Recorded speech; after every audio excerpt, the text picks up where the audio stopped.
Generation Z here. Today I want to talk about protein. Something I see on a regular basis is that people consume too much protein. And I get a lot of complaints because we as South Africans, we love to braai and have the biggest T-bone. I always tell the joke, when I started dating, my dad would take out my boyfriends and tell them to eat an entire T-bone, otherwise they're not worthy. So we grow up with this type of perception that we need a lot of protein, and it's actually not true.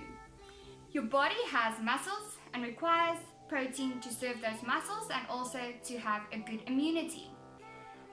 Protein is broken down into amino acids, which then gives protein to your muscles and to grow your immunity. So if you have excessive intake of protein, the additional protein that you consume that is not really necessary is then stored in the liver as glycogen.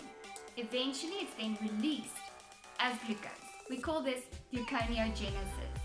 So those of you who really do consume a lot of protein, you just increase your carbohydrate intake, if I can say it like that, and you place a lot of strain on your kidneys. So please make sure that you don't consume excessive amount of protein. Now everybody will ask, how much is enough? It's very difficult to say because everybody is different.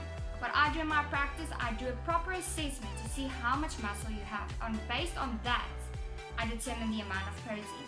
So go see a medical professional or a dietitian who can really assist you with this if you're uncertain. And remember to drink a lot of water to help to cleanse those kidneys. If you have any questions, please leave them in the comment section and I will look forward to hearing from you. Bye!